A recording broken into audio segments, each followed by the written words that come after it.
Well, Steven's first involvement with the script was he wanted to do a hit film. His previous film, his first feature debut in America, was a critical success but a box office failure.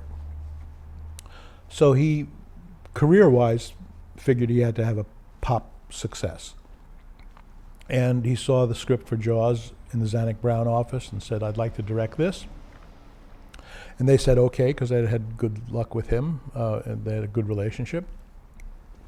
And he and I had a good relationship because I had acted in a couple of his films, his television films, and he knew me from my work on stage at the committee and my television writing. So we were friends.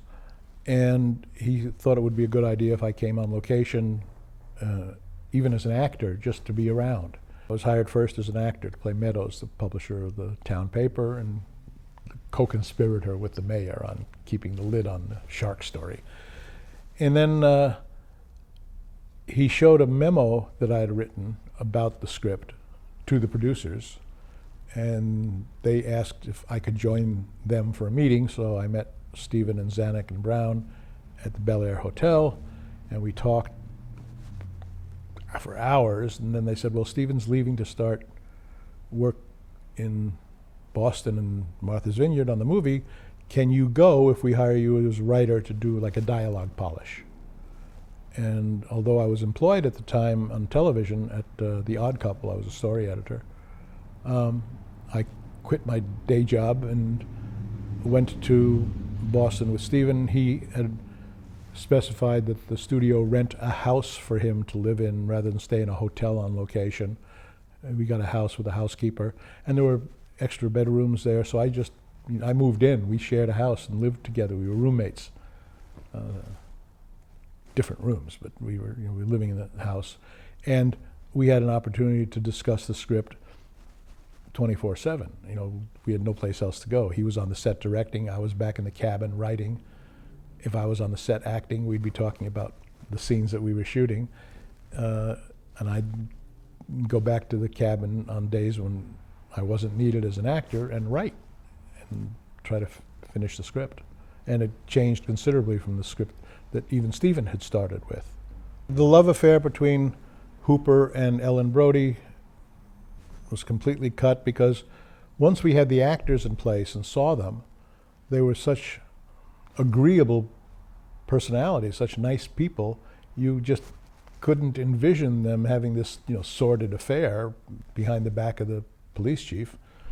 And it didn't add anything to the plot. It added a little tension toward the end if the three guys are alone on the boat fighting the shark, and the two of them have a secret about the guy's wife.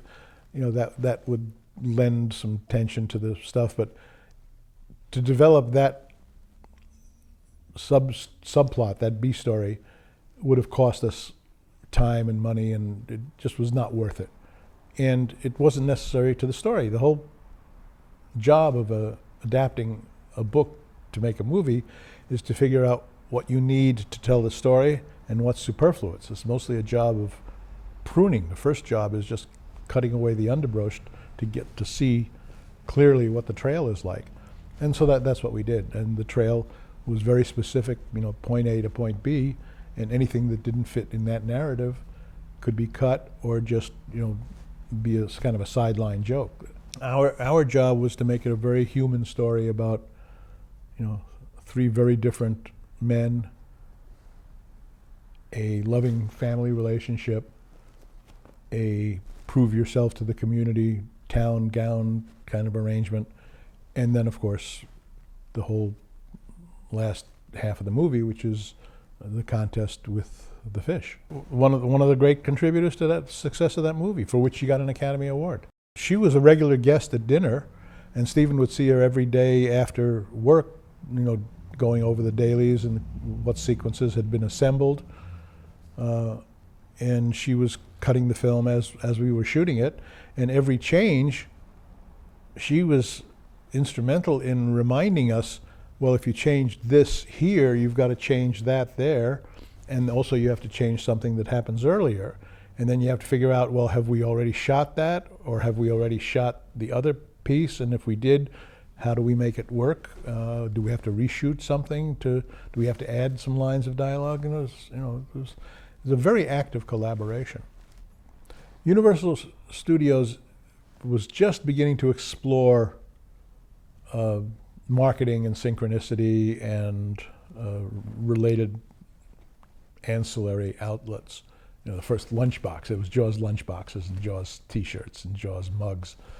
That was fairly unusual at the time. And MCA Universal had just acquired a publishing house, or they had acquired an executive. They hired him away from Doubleday to manage the literary exploitation of studio product. Later, and it was an idea to do like a coffee table book, the making of Jaws, with a section by the director, a section by the producers, and a section by, eventually the novelist. So it was going to be Benchley, Steven, and the producers telling their side, their three sides of the story. And everybody got too busy after the movie was finished, but before it was released. And the movie was nearing completion, and nobody had done their part. Steven had asked me to write his third of the book because, I was available as a ghostwriter and collaborator. And I had agreed to do that. Then the studio came to me and said, look, nobody's going to do their part of the book. Can you do a making of journal? And I said, yeah, I have my notes. I was there physically for most of the movie. For what I wasn't there for, I could certainly go and interview the people who were.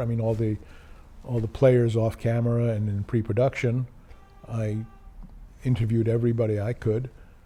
And then I took all my materials and went off in the spring of '75 and wrote the book very quickly based on contemporary experience, and I wrote it as best I could.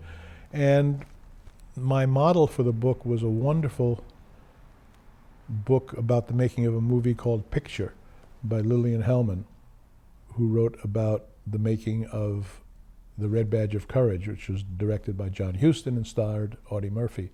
And I had read it as a three-parter in the New Yorker, and I had been very impressed by it. I said, geez, if I ever write a book about a movie, that's a good model. So that's what I did. I used, with Lillian Hellman as inspiration, plus my own analytical skills and my penchant for explaining things. I both wrote about the making of the movie, and then when you're writing about a movie, especially in those days, the lay audience had no idea of how movies were made or why or what the procedures were. So I figured, well, if you're going to understand how the movie was made, you should understand how all movies are made. So I gave what was my view of how movies are made, and it turned out to be a very successful book.